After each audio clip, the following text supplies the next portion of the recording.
사도행전 2장 1절부터 13절까지입니다. 오순절날이 이미 이름에 저희가 다같이 한 곳에 모였더니 호련히 하늘로부터 급하고 강한 바람 같은 소리가 있어 저희 앉은 온 집에 가득하며 불의 혀같이 갈라지는 것이 저희에게 보여 각 사람 위에 임하여 있더니 저희가 다 성령의 충만함을 받고 성령이 말하게 하심을 따라 다른 방언으로 말하기를 시작하니라. 그때에 경건한 유대인이 천하 각국으로부터 와서 예루살렘에 우거하더니 이 소리가 나매 큰 무리가 모여 각각 자기의 방언으로 제자들의 말하는 것을 듣고 소동하여 다 놀라 기이 여겨 이르되 보라, 이 말하는 사람이 다 갈릴리 사람이 아니냐. 우리가 우리 각 사람의 난곳 방언으로 듣게 되는 것이 어찌미뇨. 우리는 바데인과 메데인과 엘람인과 또 메소포다미아, 유대와 가파도기아, 본도와 아시아, 부르기아와 밤빌리아, 애굽과 및 구레네에 가까운 리비아 여러 지방에 사는 사람들과 로마로부터 온 나그네 곧 유대인과 유대교에 들어온 사람들과 그레데인과 아라비아인들이라.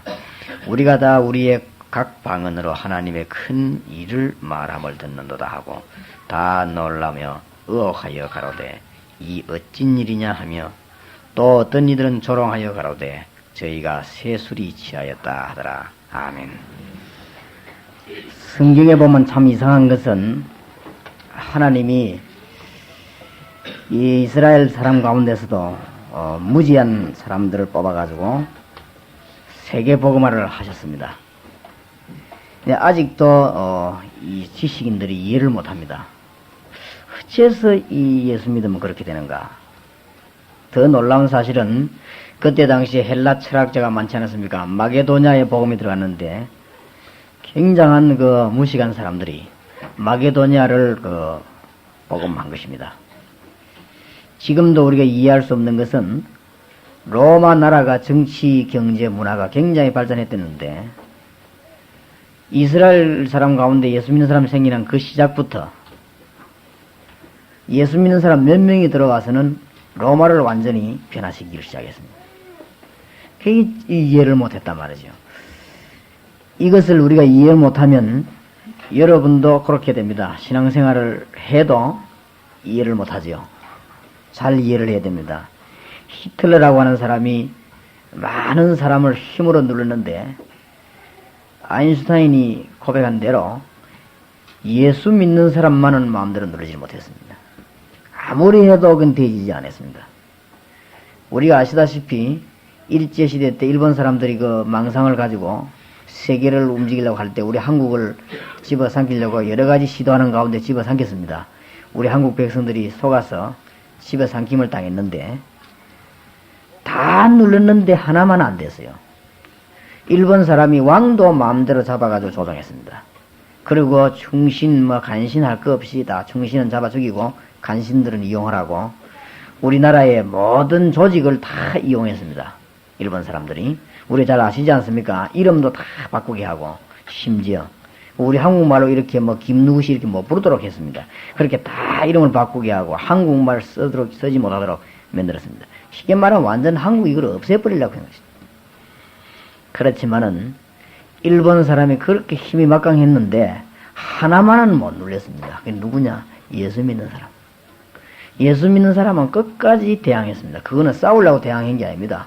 진리를 지키기 위해서 일본 사람들의 신을 우리나라에 갖다 놓을 수가 없고 우리는 거기에 절할 수가 없다. 그리고 일본이 우리나라 해방주의 장벽에 누르는 것은 죄다. 거기에 대해서 우리가 분명하게 얘기했는데 일본 사람이 다 이기도 신자만은 못 이겼습니다. 이길 수가 없습니다. 이 기독 신자는 칼을 들고 나오거나 싸움하지도 않는데도 힘이 막강했다 이 말이에요. 왜 그런가를 알아야 됩니다. 공산주의가 다 이겼는데 누굴 못 이기지요? 그때 당시 다 이겼습니다. 지금은 공산주의 자체가 실패했고 그때 당시에도 공산주의가 다 이겨도 기독교인은 못 이겼습니다. 그래서 김일성이가 늘 하는 말들 안 그럽니까? 남한에 내려가면 제일 악질들이 그 예수 믿는 거들. 그냥 그 사람들을 놔두면은 저가 통일 못한다. 그렇습니다. 교회가 있는 이상은 저가 통일 못합니다. 암만 지금 김일성이 밀고 내려가도 한국에는요 교회가 있는 이상 우리 정부에서나 보통 지식인들이 교회를 잘 모르고 있는데 참 안타까운데, 우리는 무슨 계산 가지고는 싸우지 않습니다. 경제적인 문제 이익 가지고는 싸우지 않습니다. 우리가 무슨 정치적인 힘을 얻기 위해서 표를 얻기 위해서 싸우지는 않습니다. 그러나 우리가 민족이 어려움에 놓이거나 진리가 뒤바뀌면요, 전 교회는 일어납니다. 일어나고 전 목회자는 생명을 내놓습니다. 그게 교회입니다.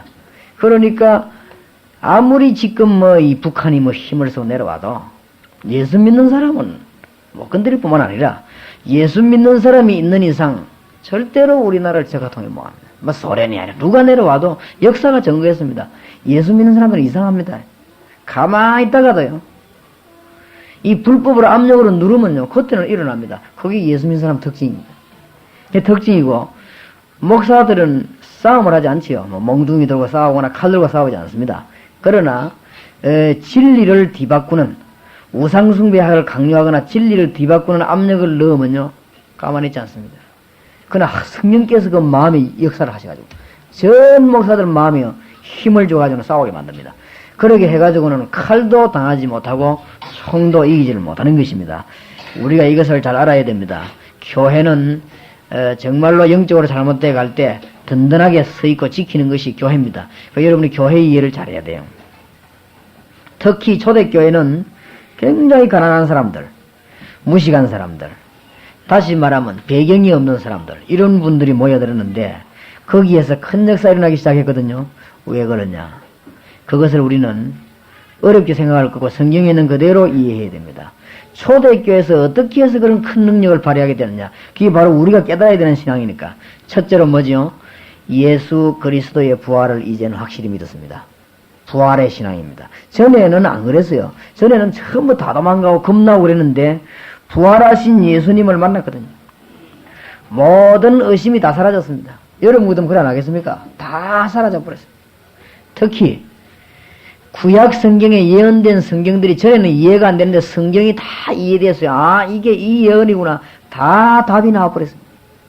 그러니까요, 초대교회 성도님들, 베드로를 비롯해서 사도들과 성도들 마음속에 어마어마한 용기가 생겨났습니다. 지금 여러분이 말이에요, 제목을 놓고 기도하라는 이유가 있습니다. 제목을 놓고 기도하다가 응답받으면 여러분도 모르는 사이에 큰 용기가 생깁니다. 굉장히 기쁩니다. 저는 다른 걸 기도하지 않기 때문에 전도하는 거, 하나님 전도 이거 되겠어요. 이것 말고는 민족이 살 길이 없고 교회가 살 길이 없습니다. 지금 얼른 표 안 나도 5년 10년 지나고 나면 알아요.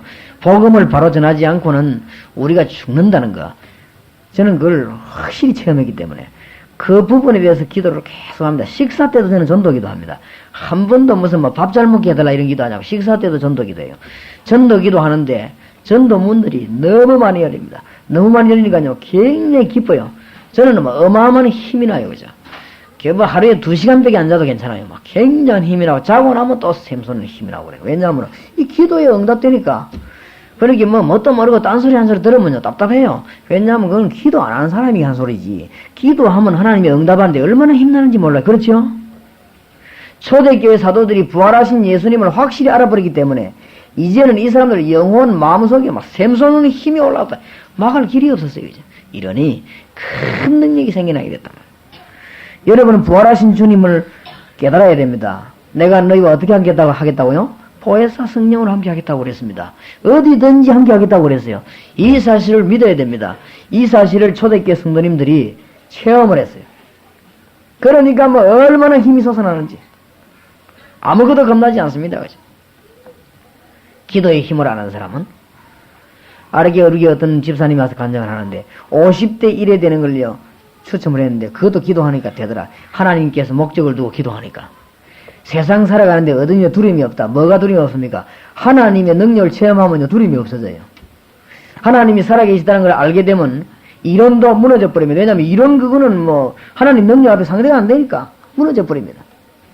그리고 뭐 과학적 이게 말하는 거 무너져 버립니다. 하나님의 능력 아는 사람은 사람의 말 들을 때 그렇게 흔들리지 않습니다. 왜냐하면 하나님 능력 알기 때문에 그 사람 속에서 샘솟는 힘이 있다 이 말이에요. 초대교회 성도가 그렇게 되었어요. 예수 그리스도 부활하셨다. 확실하다. 우리가 만났다. 제자들이 다 만났습니다. 그분이 나타나서 이렇게 얘기하셨다. 어떻게 부활하시느냐? 주님께서 완전한 몸으로 부활하셔서 우리에게 오기도 하고 지금 하나님 우편에 계신다. 확실히 알아버렸단 말이에요. 그러니까 그때부터는 마음에 믿음이 딱 생기니까요. 너희들이 기도해라 하니까 막 전부 모여가 기도해. 확신이 오거든요. 왜 기도를 안 하느냐? 확신이 없어. 딴 거 없습니다. 응답받을 만한 자신이 없으면 기도를 못해요. 응답받을 자신이 있으니까 기도한단 말이에요. 소재교 성도님들 모여서 기도하는데 두 번째 체험한 게 뭐냐? 성령의 능력이 실제로 눈에 보이게도 역사한다는 사실. 몸에도 역사하고 환경 가운데도 역사하고 가정에도 역사한다는 것을 체험했습니다. 어떻게 체험을 했는가 하면요. 예수님이 40일 계시다가 부활했거든요. 요 모인 날은 오순절입니다. 그럼 50일째입니다. 그러면 기도를 며칠 했지요? 열흘 동안 했어요. 여러분 10일 동안 기도하라면 하겠습니까? 이 사람들이 모여가지고 막 계속 기도, 막 무지몽매하지. 왜냐하면 예수님 약속인 거 기다린다고. 예루살렘 떠나지 말고 약속한 거 기다려라. 요한이 물세례를 받았지만 얼마 못 가서 성령 세례 받을 것이라 기다려라 하니까 그거 받으려고 그래가지고 뭐 집에다 계속 기도하는데 이게 얼마씩 합니까? 그런데 때가 돼서 하나님의 능력이 임했단 말입니다. 복잡하게 생각할 거 없어요. 여러분 하나님의 능력이 여러분 개인에게 나타날 때까지 기도하세요. 그게 기준입니다. 우리 교회가 어떤 교회 되어야 되느냐? 하나님이 살아계시기 때문에 하나님의 능력 나타나도록 기도해야 됩니다. 그렇죠? 그거 안 되면 교회가 아니지 않습니까? 그런데 말이죠. 초대교회 성도님들이 세계를 변화시킬 수 있었는데 능력과 기적만 나타난 게 아니고 그날 보니까 뭐요? 상상할 수도 없는 문제들이 다 일어났습니다. 거기에 표적 기사 일어나고 말이죠. 방언이 나타나고 막 그랬어요. 결과를 봅시다. 사도행전 2장 42절.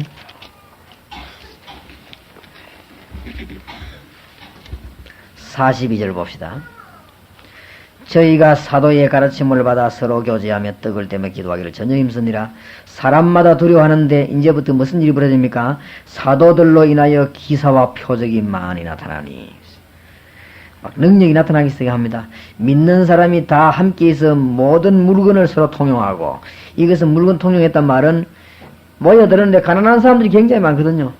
그러니까 또 45절에 보니까 재산과 소유를 팔아 각 사람의 필요를 따라 나눠주고, 그럼 막 서로 간에 이제 주고 막 이런 일이 생기죠. 하나님의 능력 깨달으니까 뭐 그런 물질이 문제가 되지 않지요. 46절에 보니까 날마다 마음을 같이하여 성전에 모이기를 힘쓰고 집에서 떡을 떼며 기쁨과 순전한 마음으로 음식을 먹고 하나님을 찬미하며 또 온 백성에게 칭송을 받으니 주께서 구원받는 사람을 날마다 더하게 하시니라. 큰 역사가 하나님 일어나기 시작합니다. 자, 오늘 우리는 이 말씀을 받으면서 꼭 깨달아야 되는 것이 뭐냐? 하나님이 어떤 방법으로 우리에게 임하는가? 보혜사 성령으로 임하는데 어떤 식으로 임하는가를 잘 아셔야 됩니다. 한 번도 하나님께서는 우리에게 말이죠. 눈에 보이도록 다 허락해놓고 가게 한 적은 한 번도 없습니다.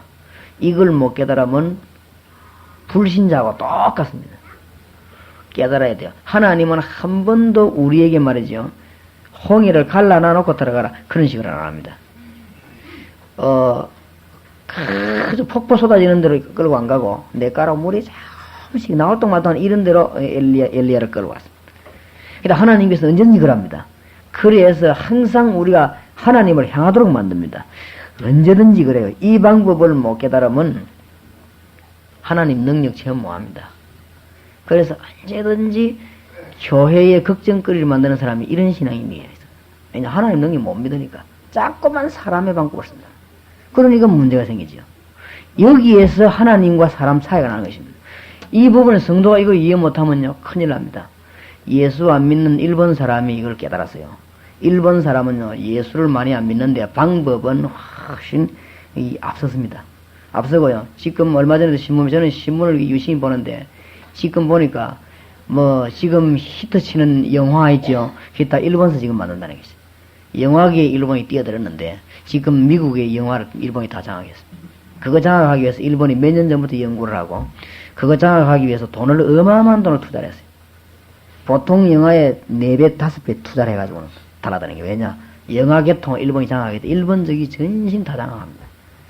우리 민족들이 참 잘 깨달아야 됩니다.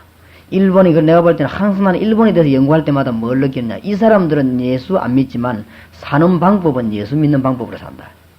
그래서 지구상에서 일반 은총을 가장 많이 받은 나라가 현재는 일본이다. 저는 그렇게 봅니다. 하나님의 일반 은총을 참 많이 받아 거짓말하지 않지요. 정직하지요. 부지런하지요. 연구하지요. 용기 있지요. 돈 투자할 줄 알지요. 일본 사람들이 세계를 장악할 수밖에 없습니다. 일본 사람들이 하나님을 안 믿어서 그렇지 영혼 구원 못 받아 그렇지 사는 방식이 완전히 성경이에요.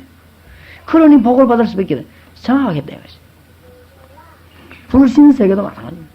박정희 대통령이 고속도로 닦을 때 거의 다가 반대했습니다. 나라 망한다고. 왜냐 빚 때문에 망한다고. 무엇이 망합니까? 고속도로 닦아야 다니지요. 그 반대한 사람은 차 타고 그 길로 안 다닙니까? 더 열심히 다니는데. 그런 어리석은 생각이란 말이에요. 여러분이 잘 들어야 됩니다. 저는 가난에 한이 맺힌 사람이에요. 여러분들이 부자로 살아야 돼요. 왜 그러냐? 6.25하고 우리가 깡통을 들고 외국 사람인데 음식을 얻어먹고 살았어. 내가 그 직접 얻어먹은 장본인입니다. 우리가 옷이 없어가지고요. 6.25 났지. 옷 없어가지고 우리가 지금 어떻게 되나 하면 외국 사람들 갖다 주면 구제품을 넘어 입던 거. 지금 우리가 태국 보낼 때 보낸 거 아니습니까? 그거 받아, 그거 타라 해가지고, 크기가 맞습니까, 그게? 그거를 잘라가 우리 크게 입었습니다. 미국에서 그 밀가루 같은 거, 옥수수 가루 같은 우유 같은 거 보내주는데요. 내가 분명히 나는 어릴 때 어제 그런 지혜를 하나님 주었어요. 다른 지혜는 못 줘도, 창피하다는 지혜를 줬어요. 밖에서 어른들이요, 밀가루 그 서로 나눠으로 싸우는 거 있죠. 창피하대요. 구제품 우유 그거 밀가루 받아 그것 많이 나눠먹으려고 싸우는데 우리 민족이 이렇게도 무식하다 이 말이야. 왜 그런지 압니까? 깨닫지를 못해가지고. 지금 우리가 가만히 있으면 우리 후손 또 그렇게 만듭니다 지금. 그게 어마어마한 죄인이라 이거죠. 하다가 실패해도 괜찮아요. 해야 돼요. 지금 가만히 있으면요 죽습니다. 그거는 우리 선조들의 못난 선조 때문에 우리 후배가 그래 된 거란 말이에요. 그거는. 지금요 우리보다 원칙적으로 하거든 우리가 일본보다 훨씬 앞서야 됩니다. 여러 조건이. 머리도 그렇고 개인 능력도 그렇고 다 그런데 자꾸만 두 가지 사람 때문에 우리나라 이렇게 망해요. 첫째 사람은 누구냐? 자기 욕심 채우는 사람. 그러니까 높은 자리에 자기 욕심 자꾸 채우니까 나라가 발전될 리가 없죠. 다 속이니까. 그 다음에 또 하나는 뭐냐? 안일주의자. 자꾸만 현실만 쳐다보면서. 미래를 내다보고 지금 죽으려면 죽고 이래야 되는데 현실만 쳐다보고 나중에 또 뒤떨어집니다. 나중에 우리 일본에 잡히면 먹지 말란 이유가 또 없습니다. 또 잡힙니다. 이걸 왜 먹게 되고 밀가루 그 어디가 서로 나눠먹으라 싸우는 어른이 있으니 후배가 해야 되는 거 아닙니까? 우리가 후손이. 정신 차려야 됩니다. 우리가. 신앙생활을요 잘해야 됩니다. 지금 우리가 죽는 한이 있어도 바르게 해야 돼요. 투자건 하고. 그러니 하나님 앞에서 이 초대교회 성도님들이 하나님의 능력을 보았는데 어떤 식으로 임했냐 그게 중요합니다. 하나님이 다 열어놓으면 안 합니다. 언제든지 우리가 갈 때 여는 것입니다. 진행할 때 열어. 그래서 저는 이게 아무래도 안 되겠다. 부산 시내요. 우리 부교육자들 보니 부산 시내 한 400명 목사님들 파송이 돼요. 그러면 뭐 하나님이 물질을 내줄 것이다. 지금 그 일이요 진행되고 있습니다. 그래서 지금 봐서 내보내고 일을 작업하고 있어요. 왜냐 복음 전해야 되니까 뭐 어쩔 수 없습니다. 그저 사람 조건 보고 기다리고 있다면 망해 죽습니다. 우리가. 초대교회 성도님들이 뭘 받느냐? 하나님의 능력을 받아야 했어. 하나님의 능력을 보고 기도할 때 하나님의 능력이 어마어마하게 임했습니다. 우리가요 하나님이 어떤 방법으로 임하는가 알아야 됩니다. 지나고 난 뒤에 깨달으면 안 돼. 지나고 난 뒤에 그게 그랬구나. 그래 하는 게 되네. 우리 한국 사람은 언제나 뒤에서 다보고 그래 하는 게 되네. 뒤에서 쳐다보고 다 지나가 버는데 뭐합니까?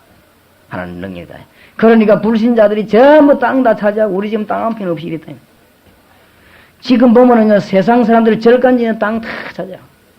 꼭 여러분이 여기 지금 나이 좀 드신 분들은 저 강명사 절에 안 가보세요. 부산시 그 다음에 저 내원정사 절간에 잘 해놨습니다. 이 사람들이 꿈을 깨가지고요 얼마나 다녔어요. 기독교인들 보면 땅도 없어가 너무 새집으로 이리 갔다가 저리 갔다가 그래가지고 집도 하나 못하고 맨날 요것도 뭐 쫓기 다니고 지하에서 물라고 그것도 너무 오래 있으면 안 돼요. 그게 우리 후손 앞에 부끄러운 것입니다. 내가 참 무능했구나 알아야 됩니다. 우리가 지금 현실을 향해서 공격해야 돼. 지금 고난나도, 지금 코피 터지고, 지금 눈물 나고, 지금 빚지고, 지금 엎어져도 해야 돼. 우리 민족이 내일을 생각 안 했기 때문에 지금 자꾸만 믿져요, 우리가 지금. 우리가 거의 다 지금 경제적으로, 정치적으로, 문화적으로 다 잡혀가 있어요. 이 교육이 잘못됐다, 이 말이에요, 벌써. 미래를 내다보는 그걸 교육시켜야 되는데, 전부 현실만 쳐다보고 봐. 여기 현실이면 눈에 빠져가지고 달달달 떠니까 미래가 또 죽고 또 죽는 게 이거는. 또 죽습니다, 앞으로 우리는. 주님 빨리 재림 안 오시면 우리 또 소국됩니다. 왜냐, 소국 거의 다 됐습니다. 지금 일본이 우리에게 경제적으로 손 안 털어주면 우리는 지금 절반 이상 지금 흔들거리죠. 현재 그렇게 돼 있다 아닙니까? 미국이 우리에게 수입 그거 대해서 제재를 넣어버리면 우리가 지금 한 3분의 1가량 지금 무너져 버립니다. 지금 그렇게 돼 있습니다. 왜냐, 개발 안 하거든요. 자꾸 현실만 쳐다보니까. 답답하지요. 여러분 후손 살리기 위해서는 여러분이 죽어서도 할 짓은 해야 됩니다. 초대교회 성도님들이 이 복음을 위해서요, 사도들이 싹 다 순교했어요. 다 죽은 것입니다. 그래서 유식이나 지식이나 체험이 잘못됐다는 건 아니고 그것 때문에 하나님의 능력 못 볼 수가 있습니다. 그래서 바울이 나중에 깨닫고 난 뒤에 탄식을 했어요. 뭐라고 탄식했냐? 내가 알고 있는 지식이 그 배설물이다. 내가 그리스도를 아는 지식이 가장 고상한 건데 몰랐댔구나. 왜 몰랐느냐? 내가 조금 공부한 요거 때문에 몰랐구나. 내가 길리기아 다소 도서관에서 책 읽었던 요거 때문에 하나님 못 봤구나. 참 부끄럽다. 이거 배설물이다. 바울이 공부했던 거, 가말리엘 밑에서 전문적인 학문을 연구했는데 그것 때문에 하나님을 못 봤다. 참 부끄럽다. 그러니까요. 참 답답하지요. 저는 우리 교회 감사한 것은요. 우리 교회 안에도 공부한 사람들이 많이 있어요. 우리 교회도 보면요. 대학을 공부하고 의사도 있고 우리 교회도 공부 많이 하는 교수도 있고 그래요. 많이 있어요. 근데 이분들이 굉장히 보니 다 겸손하더라고요. 그러니까 하나님을 알면 저리 되구나. 지난 주간에 내가 어떤 집회를 하는데 뭔 얘기를 했냐면요. 이 하나님이 우리를 어떻게 축복하시냐에 대해서 이 영혼, 육신 얘기에 대해서 의사의 얘기를 했단 말이에요. 그리고 한 명이 예배 보는데 시작되가 설교 시작했는데 10분밖에 안 돼 일러 나가더라고요. 그래서 나는 뭐 변소 가는 것 같다 이렇게 알았지. 나가가 안 들어와요. 그 끝나고 났는데 이제 막 목사님이 이거 목사님 큰일 났습니다. 왜요? 저 사람이 보통 문제 일으킨 사람이 아닌데 목사님 설교 듣고 10분만 일어 나갔다 이게 큰일 났다. 잠 주겠는 거지. 많은 사람인데요. 그러니까 의사입니다. 그러니까 저 의사인데만 나를 막 너무너무 괴롭히고 교회에 완전히 괴롭히고 저 사람이 완전히 지식 가지고 이뭐 걔가 지금 설교 듣고 삐끼 안 나갔다는 거야. 그럼 목사님 어떻게 하면 좋겠습니까? 글쎄요. 집에 왔는데 막 우리 집에 전화 온 거 있죠. 목사님 큰일 났습니다. 이거 저 목사님 한 번 만나셔야 얘기해. 그런 식으로 목회하지 마세요. 나 둬버려. 그 삐끼 뭐죠? 실족이 하나님이 실족하시기 실족 하나 있어. 참 당신 목회는 답답하네. 그래 놓고 뭐 했네. 내가 하니까 목사님 미안합니다. 내가 괜히 아까 전화를 목사님 신뢰해. 괜찮아요. 그런 거 신경 쓰지 마세요. 주의 정은 주의 일을 똑바로 해야지. 사람 비유 맞추려고 걱정하지 마세요. 하나님 비유 잘 맞추면 하나님 다 알아서 하게 돼 있어요. 왜 그래 일을 해요? 이 사람이 부끄러워가지고 있어. 아이고 참 답답하지. 그래서 내가 볼 때 그랬다. 참 우리 교회 교인들 확실히 겸손하다. 우리 교회도 내가 그래도 우리 교회도 의사 있다. 걔도 우리 교회에서는 안 그렇다. 되면 전도도 하고 이런다. 왜 당신이 의사 무슨 의사고 내? 전공이 뭐였고 내? 참 답답하지. 그게 뭐 그러냐면 배운 것 때문에 그래요. 그거 잘만 깨달아보면 좋은데. 그런데 그거 깨달고 나니까 하나님이요. 배운 지식을 바울을 크게 들었습니다. 그거 우리가 가지고 있는 지식 내버리지 않습니다. 하나님만 알게 되면 이게 쓰임받게 되는 거란 말이에요. 굉장한 유익을 주는 역사를. 여러분이 정말 부활하신 주님을 성령으로 체험하시기를 예수 이름으로 진실로 축원합니다. 기도하십시다. 전능하신 주여 성령으로 우리에게 역사하여 주셔서 하나님 증거를 증거하고 가는 저희들이 되게 하여 주옵소서. 우리가 하나님 앞에 설 때 또 후손들 앞에 부끄러운 삶을 살다가 주 앞에 선자 되지 말게 하시고 삼시세끼 밥 걱정하다가 주님 앞에 서는 자 되지 말게 하여 주옵소서. 우리가 먹고 자고 입는 것만 가지고 걱정하다가 주 앞에서는 부끄러운 자 되지 말게 하시고 우리 후대와 민족을 위해서 우리가 피를 흘리게 하시고 민족을 위해서 땀 흘리게 하시고 우리의 후대들을 위해서 바른 투자를 하다가 주 앞에 부끄러움 없이 서는 신앙인이 되게 하여 주옵소서. 살아계신 주님을 아는 역사를 허락하여 주옵소서. 예수님의 이름으로 기도하옵나이다. 아멘. 지금 주 예수 그리스도의 놀라우신 은혜와 하나님의 크신 사랑과 성령님의 역사하심이 아무것도 가지지 아니하는 사도들이지만은 갈 때마다 주님이 역사하셔서 큰 역사를 이루신 하나님의 능력을 알고 지금 우리에게 가진 것 배운 것 없으나 주님의 능력 가지고 이 땅을 복음화하며 온 세계에 주의 뜻을 나타낼 동삼제일교회 모든 성도님들 머리 위에 성삼의 은총이 지금부터 영원까지 항상 함께 계실지어다. 아멘.